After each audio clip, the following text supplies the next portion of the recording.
Bab 2440 Cari Mati 5. Nika melambaikan tangannya, lalu menatap Valentino sambil mengernyit. Namun, Valentino menggeleng dan berkata pada Nika, "Aku bukan hanya mau datang ke wilayah barat, tapi aku juga harus pergi ke kelompok ahli bela diri tempat kalian berada." "Apa?" Nika tiba-tiba melebarkan matanya. Valentino tidak hanya tidak pergi, tetapi malah mau pergi ke tempat di mana kelompok ahli bela diri berada. Dia mau cari mati ya? Bersembunyi saja sudah susah, dia malah mau berinisiatif ke sana. Pada saat ini, Nika benar-benar tidak memahami apa yang sebenarnya dipikirkan Valentino. "Benar, ada sesuatu yang harus kulakukan di tempat kalian. Oleh karena itu, kamu harus menceritakan lebih banyak tentang hal di sana," kata Valentino dengan tegas sambil menatap Nika. Nika saling bertatapan dengan Valentino, lalu dia menggelengkan kepalanya sambil berkata, "Tidak, aku tidak akan memberitahumu. Kalau aku mengatakannya padamu, artinya aku sedang mencelakaimu. Aku tidak bisa melihatmu mencari mati dengan mata kepalaku sendiri. Kamu benar-benar tidak bisa masuk ke tempat seperti itu sendirian." Valentino mengernyit dan berkata, "Kamu juga tidak perlu memberitahuku hal-hal yang tidak berguna ini. Sekarang, aku mengajukan pertanyaan padamu, kamu bertanggung jawab untuk menjawab. Mengerti? Tentu saja, katakan saja apa yang bisa kamu katakan. Aku juga tidak akan memaksamu untuk mengatakan yang tidak bisa kamu katakan." Begitu Valentino mengucapkan kata-kata ini, Nika ragu-ragu lagi, tetapi dia tetap menganggukkan kepalanya. Waktu terus berlalu. Percakapan antara kedua orang ini berlangsung selama hampir 1 jam. Sedangkan Valentino juga mendapatkan banyak hal dari percakapan selama 1 jam ini. Secara khusus, dia memiliki pemahaman yang menyeluruh terhadap kelompok ahli bela diri di wilayah barat. Awalnya, kelompok ahli bela diri ini seperti ditutup oleh lapisan yang misterius bagi Valentino. Setelah berbicara dengan Nika, lapisan ini sedang terbuka secara perlahan. Sedangkan Valentino juga akhirnya mengerti betapa kuatnya kelompok ahli bela diri ini. Nika berkata, jika Valentino pergi ke lingkaran ahli bela diri ini sendirian, jika perihal dia membunuh ahli bela diri itu terungkapkan, Valentino pasti akan langsung dibunuh di tempat. Sekarang, Valentino sudah mempercayai ucapan Nika. Namun, meskipun begitu, Valentino juga tidak punya alasan untuk menyerah. Melalui segala hal yang Valentino ketahui selama ini, sekarang dia sudah 80% yakin bahwa Angel berada di lingkaran ahli bela diri ini. Alasannya adalah karena di seluruh tempat di wilayah barat, lingkaran ahli bela diri ini paling kuat. Bagaimanapun, ini adalah satu kelompok keberadaan yang melampaui orang biasa. Hal ini juga persis sesuai dengan ketinggian yang dikatakan Sunowo. Bahkan jika hanya ada sedikit kemungkinan, Valentino tetap akan pergi ke tempat itu untuk mencari Angel. Oleh karena itu, Valentino harus pergi ke lingkaran ahli bela diri ini. "Sudah berapa lama kamu datang ke sini?" tanya Valentino sambil menatap Nika. "Sekitar 2 bulan. Oh ya, aku juga akan segera kembali." Nika berpikir sejenak, lalu dia tetap menjawab pertanyaan Valentino dengan jujur. Valentino menganggukkan kepalanya. 2 bulan. Awalnya, dia ingin menanyakan Nika hal-hal mengenai Angel. Namun, Nika terus berada di penjara hukuman mati. Jadi tentu saja dia tidak mengetahui apa yang terjadi di lingkaran ahli bela diri. Jika Valentino ingin mengetahuinya, dia harus pergi sendiri secara langsung. Valentino berpikir sesaat lalu bertanya pada Nika. "Menurutmu, dengan kekuatan tempurku, aku bisa masuk ke peringkat berapa di sekte kalian?" Sunowo pernah berkata pada Valentino bahwa Valentino yang sekarang masih belum cukup kuat dan bahkan belum tentu memenuhi syarat untuk berdiri di depan Angel. Sedangkan sekarang, tentu saja Valentino harus memikirkan segala cara untuk meningkatkan kekuatannya. Sulit dibilang. Mendengar pertanyaan Valentino, Nika menggelengkan kepalanya.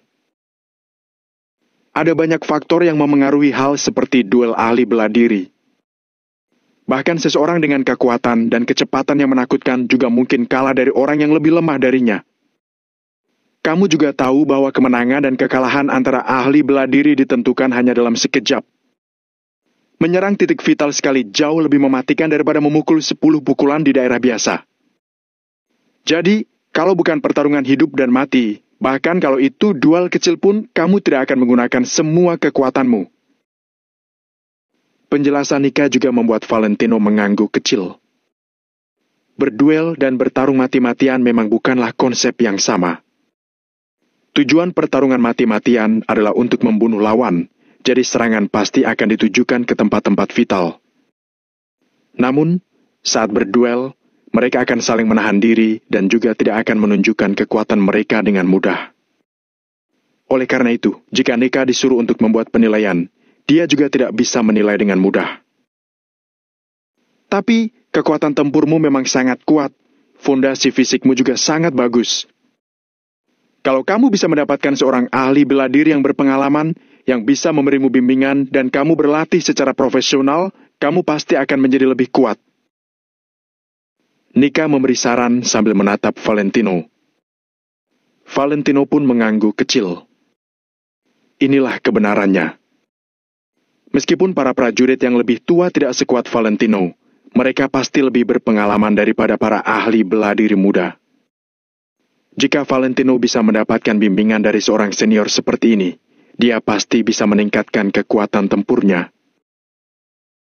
Pada saat itu, seharusnya boleh juga kalau meminta tetua di sektemu untuk membimbingku. Valentino meraba dagunya sambil memikirkan kemungkinan terjadinya hal ini. Nika langsung mengernyit, menatap Valentino dan bertanya, Kak Valentino, kamu tidak benar-benar akan pergi ke sana, kan? Memangnya kamu kira aku bercanda denganmu? Jawab Valentino sambil menggeleng dengan tidak berdaya. Karena Valentino tidak mendengarkan nasihatnya, Nika juga tidak berbicara lebih banyak lagi. Pukul 6 sore. Orang-orang dari distrik pertama penjara selatan datang lagi ke kantin untuk makan malam. Namun, kali ini, waktu makan untuk beberapa area penjara sudah diatur kembali. Setelah Valentino dan yang lainnya datang ke kantin, hanya ada orang-orang dari penjara selatan di seluruh kantin. Dalam waktu singkat, sel-sel lainnya mengambil makanan mereka dan kembali ke tempat duduk mereka. Saat Chris dan yang lainnya juga berdiri untuk pergi mengambil makanan mereka, terjadi sesuatu. Maaf, tidak ada makanan hari ini, kata pria paruh baya yang mengambilkan makanan dengan tenang. Chris agak mengernyit, sedangkan Valentino yang berada tidak jauh darinya juga mengernyit. Toast sudah pernah menggunakan trik ini pada dirinya. Hari ini, apakah mereka tidak akan memberikan makanan untuk seluruh orang di sel penjara lagi? Kamu sedang cari masalah, ya? Chris menunjuk ke arah dapur dan mendengus pada pria paruh baya itu, lalu berkata, Jelas-jelas kulihat masih ada. Apa maksudmu? Semuanya hanya lauk sisa. Kalau kalian tidak keberatan, aku bisa memberikannya pada kalian. Pria paruh baya itu menggosok hidungnya, lalu berbalik dan segera membawakan beberapa hidangan. Makanan ini terlihat sangat mengerikan. Semuanya adalah sayur potong yang ditumis, yang terlihat seperti makanan babi. Tidak ada minyak di atasnya, semuanya tampak seperti sayur rebus dalam air. Melihat hal ini, orang-orang di sel penjara Valentino pun merasa tidak senang walau mereka seharusnya tidak memilih-milih makanan di dalam penjara. Namun, situasi sekarang sudah berbeda dengan dulu, terutama para tahanan di distrik pertama membayar untuk masuk ke penjara ini.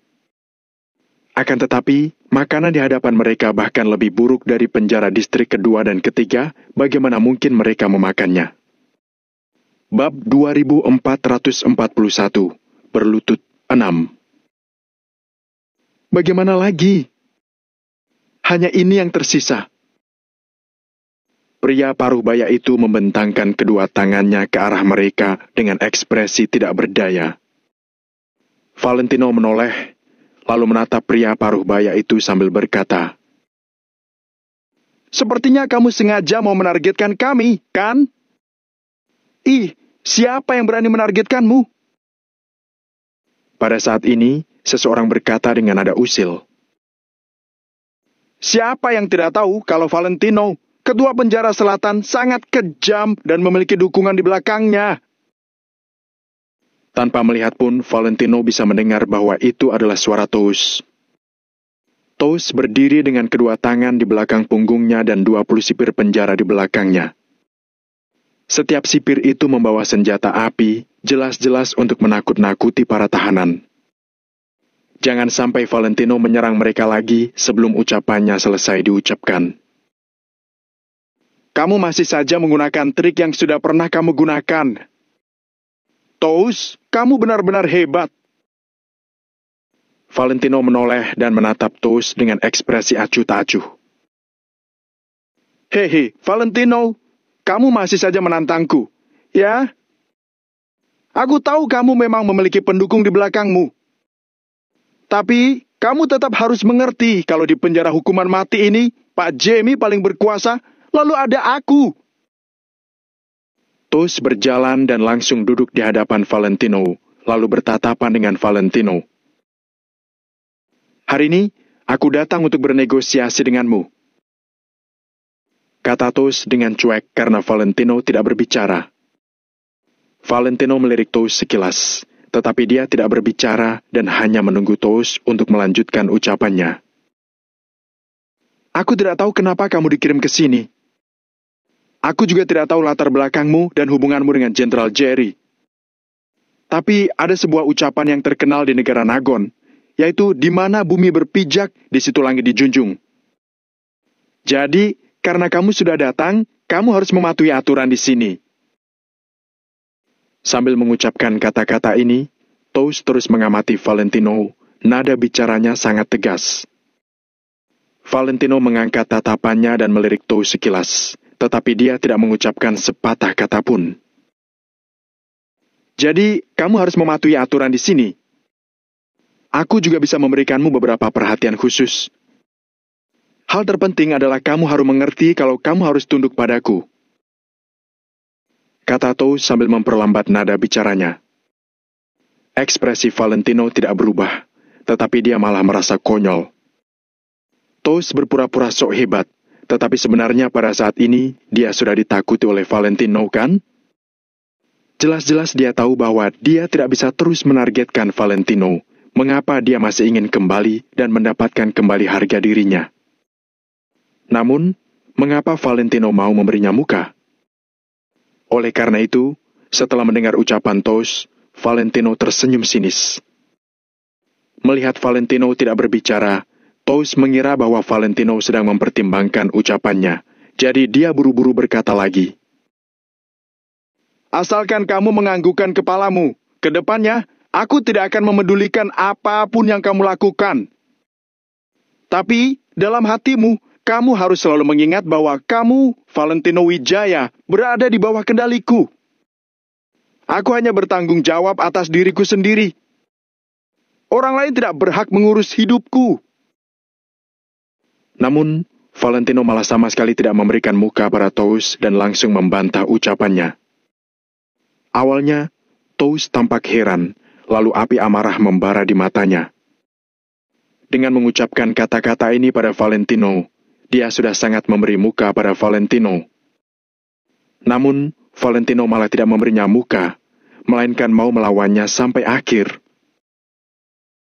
"Kamu sudah gila, ya? Terus kenapa kalau ada yang mendukungmu? Sekarang aku menyuruhmu untuk memakan sayur busuk, tapi kamu tidak mau makan." Seru Tous dengan marah sambil memukul meja dan menunjuk Valentino. Dia tidak mengerti apa yang sedang Valentino pikirkan. Pada saat ini, dia sudah mengucapkan kata-kata lembut pada Valentino, tetapi Valentino malah berani menolak. Jelas-jelas Tous barulah penjaga penjara hukuman mati ini, tetapi sekarang, dia malah terus-menerus dilawan oleh Valentino. Dia benar-benar merasa dirugikan. Dia bahkan tidak mengerti apa yang sedang dipikirkan Valentino. Memangnya jika dia sombong, dia boleh menolak untuk memakan sayur busuk ini? Sialan! Hati-hati dengan ucapanmu. Siapa yang sedang kamu tunjuk? Chris langsung melempar mangkuk di tangannya dan memarahi Toast sambil menunjuknya. Diam! Kamu tidak berhak berbicara. Kalau aku tidak berani membunuh Valentino, kamu kira aku tidak berani membunuhmu? Toast tiba-tiba berbalik, mengeluarkan pistolnya dan menembak 2 kali ke tempat di depan kaki Chris. Dor! Dor! 2 butir peluru itu langsung menghancurkan lantai di depan Chris. Sialan! Siapa yang mau kamu takuti dengan pistol kecilmu? Dengan sifat Chris, dia tidak pernah takut akan apapun. Dia pun memarahi Toast sambil hendak melangkah maju. Chris, tegur Valentino sambil mengernyit, lalu Chris pun menghentikan langkahnya. Toast mendengus dingin, lalu menyimpan pistolnya. Valentino melirik Toast sekilas sambil mengernyit. Dia juga tahu bahwa Toast tidak berbohong. Dia memang tidak berani melakukan apapun pada Valentino, tetapi dia mungkin saja bisa menyerang Chris. Oleh karena itu, dia tidak perlu terus melawan. Sekarang, kamu bisa pergi. Valentino menatap Toast sambil berkata, Kalau kamu tidak memprovokasiku, aku juga tidak punya waktu untuk berurusan denganmu. Aku harap kamu bisa mengerti ucapanku. Valentino mengeluarkan sebatang rokok dan terdiam sejenak untuk menyalakan rokok tersebut. Toast menginjak ke atas kursi, menatap Valentino dan menggertakkan giginya sambil berkata, Aku mau kamu menurutiku. Kamu tidak berkualifikasi. Kata Valentino sambil tersenyum penuh penghinaan. Memangnya seorang kepala penjaga penjara rendahan bisa membuat Valentino tunduk? Toast seketika marah besar. Dia mencondongkan tubuhnya ke depan sambil meraung pada Valentino. Apa yang mau kamu lakukan? Coba katakan apa yang mau kamu sombongkan? Valentino mengangkat kepalanya sambil bertatapan dengan Toast. Kalau aku, Valentino Wijaya, tidak gila, apakah aku bisa mencapai hari ini? Kalau aku tidak gila, memangnya aku bisa membuatmu berlutut untukku? Seusai berbicara, Valentino tiba-tiba berdiri dan meraih kerah baju Toast. Kemudian, dia melangkah maju dan menyekut Toast dengan kuat. Bam! Sebuah siku dengan kekuatan menakutkan langsung menghantam bahu Toast. Toast hanya merasakan rasa sakit yang kuat di bahunya, lalu tubuhnya seketika jatuh tak terkendali. Kedua kakinya tertekuk dan dia pun jatuh berlutut di lantai. Semua hal ini terjadi dalam sekejap. Bahkan orang-orang penjara selatan yang berada di kantin pun sama sekali tidak melihat dengan jelas apa yang terjadi. Saat mereka tersadar, mereka melihat Toast sudah berlutut menghadap Valentino di lantai. Hah! Semua orang tersentak. Toast dipukul lagi. Valentino benar-benar kejam. Dia tidak hanya berani menyerang sipir penjara, tetapi dia bahkan berani menyerang Toast. Dia hebat juga ya. Sekarang, coba beritahu aku apa yang sedang aku sombongkan. Valentino meletakkan kedua tangannya di belakang sambil menatap Toast dari atas. Sialan! Sungguh keterlaluan. Cepat tembak. Tembak dia. Amarah Toast melonjak. Dia langsung memerintahkan orang-orang di belakangnya tanpa ragu. Bab 2442. Apa yang bisa kamu lakukan padaku? 7. Bunuh saja orang yang berani menembak. Dengan perintah Chris, ratusan prajurit Maple Pavilion langsung mengepung 20 sipir penjara itu. Sedangkan para tahanan penjara selatan ragu-ragu sesaat, lalu juga ikut berdiri. 20 sipir penjara itu langsung terkejut. Jika dilihat dari gaya orang-orang keris, mereka benar-benar berani menyerang. Sekarang, bahkan jika mereka memiliki senjata pun, apakah mereka bisa mengalahkan lebih dari 2.000 orang dari penjara selatan? Jika terjadi kerusuhan, mereka pasti akan mati. Oleh karena itu, 20 sipir penjara itu langsung terdiam, tidak ada yang berani menggunakan senjata api mereka. Sekarang, coba katakan, apakah aku gila? Aku, Valentino Wijaya, menjalani hidup ini dengan bergantung pada kegilaan ini. Bukan hanya aku yang gila, tapi aku akan membawa orang-orang di sekitarku menjadi gila.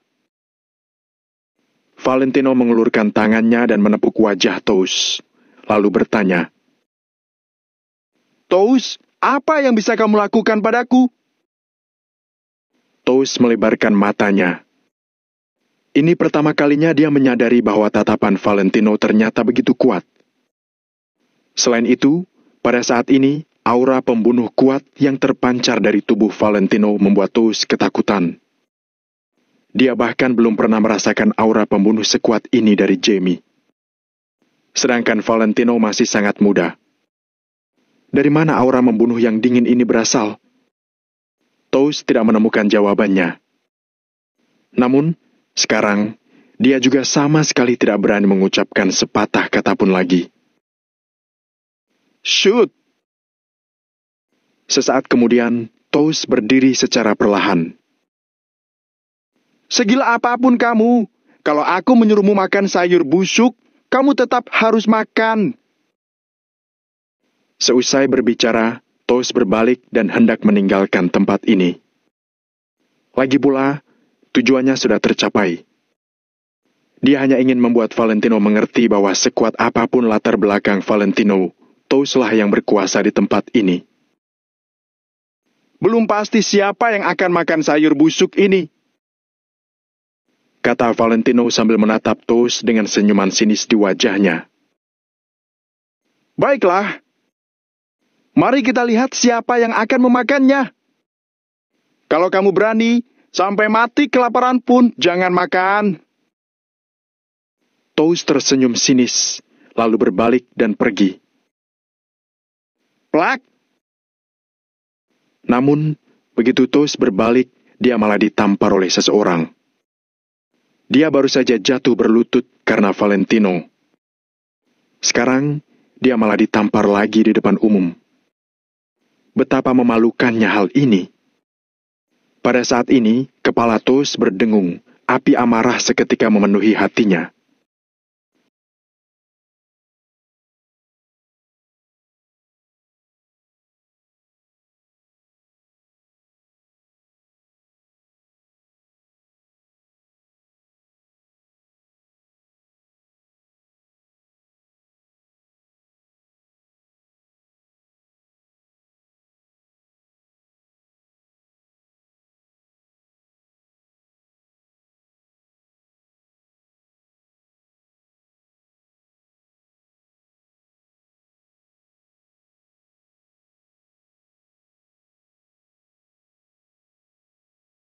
Oleh karena itu, sebelum dia sempat melihat dengan jelas orang di hadapannya, dia langsung mulai memarahi orang tersebut. Sialan kamu! Sebelum Tous bisa menyelesaikan ucapannya, dia menelan kembali kata-kata yang hendak dia katakan, lalu bertanya dengan panik. Pak Jamie? Kenapa Anda datang ke sini? Kalau aku tidak datang, kamu masih akan terus mengganggu Tuan Valentino, kan? Apa yang aku katakan padamu? Sudah kubilang, perlakukan Tuan Valentino dengan baik. Sekarang, apakah kamu mau menyuruh Tuan Valentino untuk memakan benda ini? Jamie tampak murka. Dia pun terus memarahi Tous. Tous hanya bisa bengong di tempat. Sedangkan semua orang di penjara selatan juga kebingungan. Ekspresi Valentino tidak berubah, tetapi dia merasa konyol dalam hatinya. Ada beberapa hal yang bisa ditebak mengenai arah perkembangan kejadian ini selanjutnya asalkan kamu bisa menguasai psikologi orang lain. Pak Jamie, Anda tidak memberitahu saya untuk... Sebelum Toast bisa menyelesaikan penjelasannya, dia langsung didorong oleh Jamie ke samping. Diam! Dasar pecundang! Jamie mendorong Toast, lalu berjalan ke sisi Valentino, mengubah ekspresinya dan tersenyum sambil berkata, Tuan Valentino, dia bodoh. Jangan pedulikan dia. Valentino menganggukkan kepalanya dengan sungguh-sungguh dan berkata, Ya, bisa dilihat kok. Pada saat ini, mata Toast melebar seakan-akan dia ditusuk dengan pisau. Sedangkan orang-orang di penjara selatan, termasuk Chris dan yang lainnya merasa kebingungan. Itu tidak benar. Hari ini, apa yang terjadi pada Jamie yang selalu bertindak kejam? Dia tersenyum pada Valentino dan memanggil Valentino dengan panggilan Tuan Valentino. Mengapa sifatnya tiba-tiba berubah? Begini, Tuan Valentino. Aku datang untuk membawamu ke penjara super tinggi. Bagaimana menurut Tuan Valentino? Jamie tersenyum, lalu menjelaskan tujuan kedatangannya. Namun, sebenarnya, pada saat ini, hanya dia yang mengetahui keluhan dalam hatinya. Akan tetapi, apa dia harus menuruti perintah atasannya. Jika dia menerima perintah dari para petinggi, dia harus melakukannya. Wah, penjara super tinggi. Sialan. Ini perlakuan terbaik, kan? Katanya, apapun ada di sana, jadi bisa menonton TV dan bermain game. Selain tidak ada wanita, hidup di sana tidak ada bedanya dengan dunia luar. Kalau kamu hebat, perlakuan yang kamu dapatkan juga hebat. Semua orang penjara selatan pun terus berseru dengan terkejut. Dia memukul sipir, menaklukkan penjara timur, dan membuat Toast jatuh berlutut di tempat. Alhasil, dia tidak hanya tidak menerima hukuman apapun, tetapi dia juga dipindahkan ke penjara khusus tinggi. Siapa yang bisa melakukan hal ini? Setiap orang memiliki tanggung jawab mereka sendiri, jadi tidak perlu saling membandingkan. Hidupku di sini sudah lumayan bagus.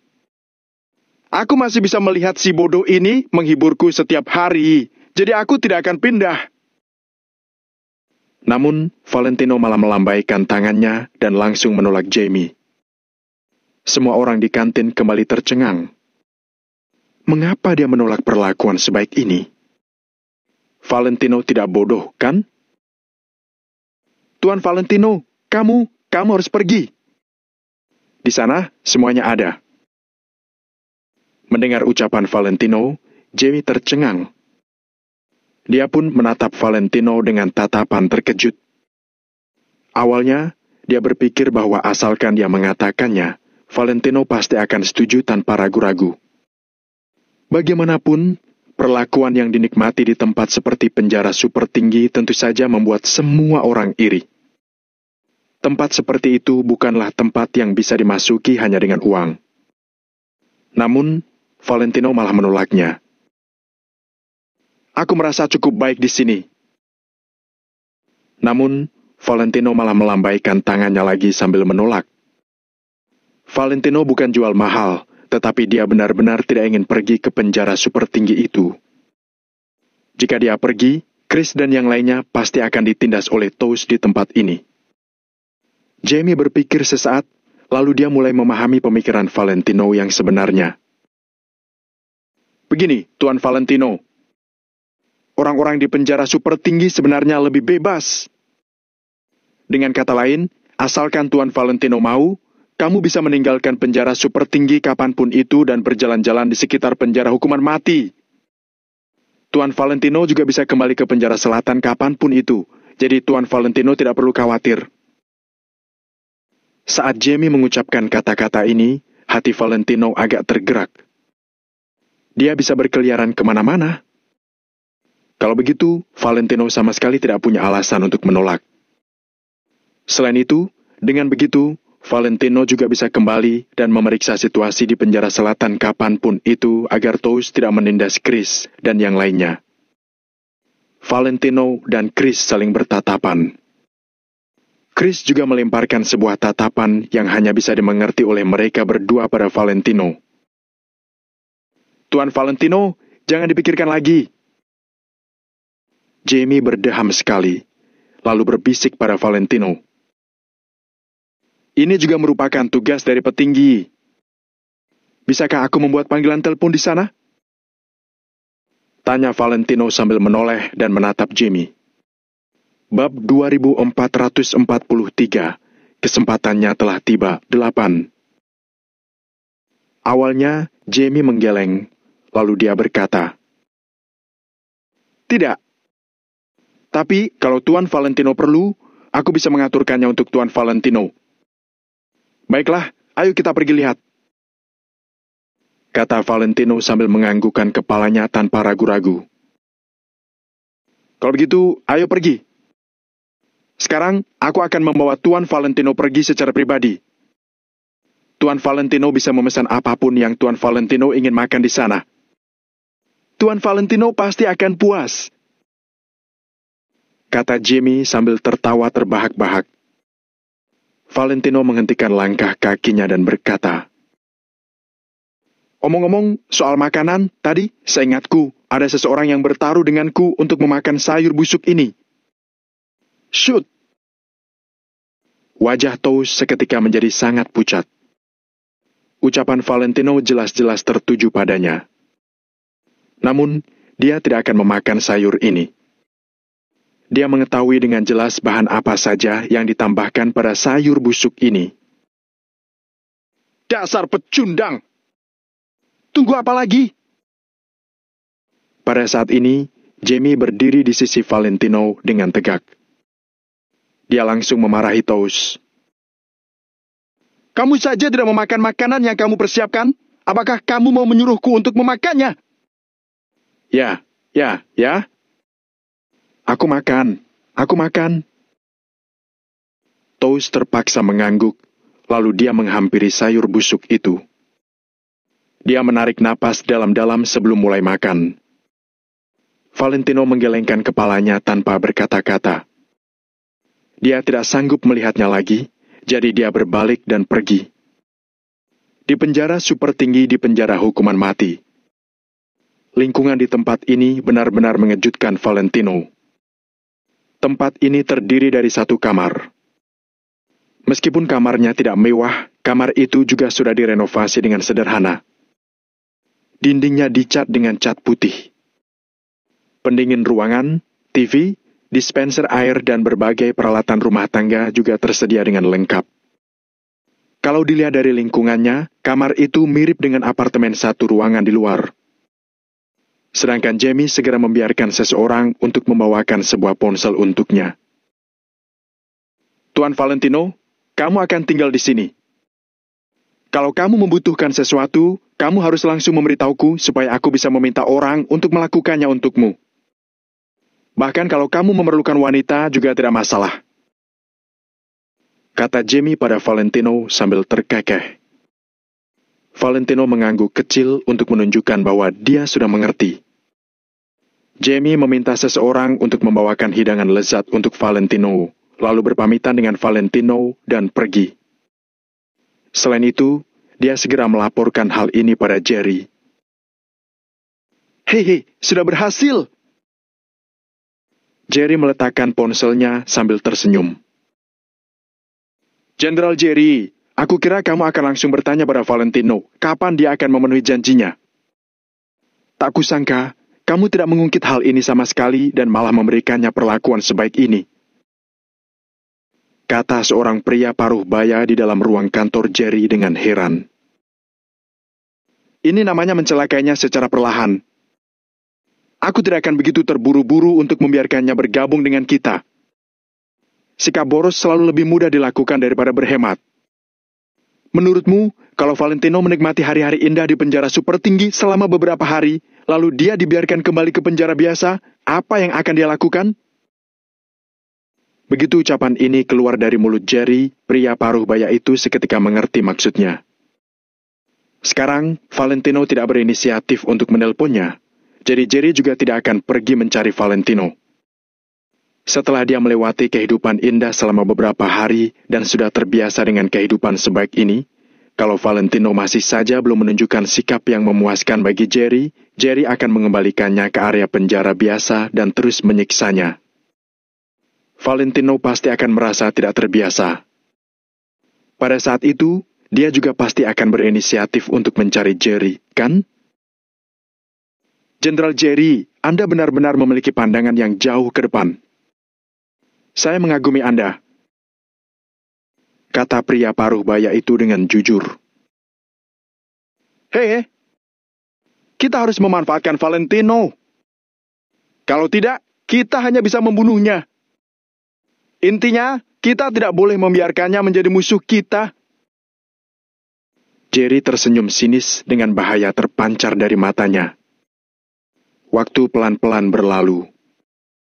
2 hari kemudian, Valentino duduk di penjara super tinggi dan meletakkan ponselnya. Dalam 2 hari terakhir, Valentino menikmati perlakuan yang sangat bagus, seakan-akan dia menginap di hotel. Sedangkan Jerry juga sama sekali tidak berinisiatif untuk menghubungi Valentino. Valentino tahu bahwa Jerry sedang menunggu Valentino untuk menghubungi dirinya. Namun, Valentino tidak melakukannya. Dengan ponsel ini, dia berhubungan dengan orang-orangnya sendiri di dunia luar. Tentu saja, untuk menghindari pemantauan, prosesnya menghubungi dunia luar sangat merepotkan dan terjadi banyak pergantian panggilan di antaranya. Di situasi seperti ini, jika Jamie ingin memantau perbuatannya pun, hal ini akan sangat sulit dilakukan. Setelah Valentino mengetahui situasi di dunia luar, dia tidak bisa menahan dirinya dari mengernyit. Awalnya, dia berpikir bahwa sampai sekarang, rencananya dapat terus dilanjutkan dan dijalankan sepenuhnya. Sedangkan dia sendiri juga sudah harus meninggalkan tempat ini. Namun, berdasarkan situasi sekarang, Valentino harus mengubah rencananya. Untungnya aku membuat 2 persiapan. Penjara hukuman mati ini tidak bisa mengikatku, gumam Valentino sambil tersenyum sinis. Kemudian, Valentino mengirimkan beberapa pesan singkat lagi dengan cepat. Dia telah mengatur semuanya. Dia tidak hanya ingin meninggalkan tempat ini dengan aman, tetapi juga harus mencari cara untuk membuat Jerry berhenti meminta pertanggungjawabannya. Dengan begitu, setelah dia meninggalkan tempat ini, dia baru bisa berkonsentrasi mencari Angel. Tidak akan ada lagi yang mengganggunya. Untuk menyelesaikan rencana ini, bukan hanya Valentino yang harus mengambil tindakan di tempat ini. Namun, Julio, Jackson, dan bahkan perusahaan RS juga harus mengerahkan kekuatan mereka dan bekerja sama. Setelah menyelesaikan semua ini, Valentino menghapus semua bekas catatan di ponselnya, lalu pergi ke penjara selatan sendirian. Sekarang, di penjara hukuman mati, Valentino bisa bergerak dengan bebas tanpa pengendalian siapapun. Oleh karena itu, sepanjang perjalanan, tidak ada yang menghalanginya sama sekali. Saat Valentino bertemu dengan Chris, dia langsung mengatur semuanya. Wah! Kak Valentino, rencana barumu lebih hebat daripada rencana sebelumnya. Mendengar penjelasan Valentino, Chris membelalakan matanya. Jadi, saat waktunya tiba, dengarkan pengaturanku. Valentino meraba dagunya dan menyipitkan matanya sambil berkata, Kamu, Darius, dan yang lainnya, kalian semua juga harus pergi dari sini. Baik. Tidak masalah. Chris menganggukkan kepalanya, lalu memanggil Darius dan yang lainnya untuk melakukan sebuah rapat kecil. Pada jam 9 keesokan paginya, terdengar suara dari alat pengeras suara penjara hukuman mati yang menyuruh semua tahanan untuk berkumpul di lapangan. Pada saat ini, Valentino, Chris, dan semua prajurit Maple Pavilion tiba-tiba berdiri. Kesempatan yang mereka tunggu-tunggu akhirnya tiba. Bab 2444, biar kuberikan kalian kesempatan satu. Kesempatan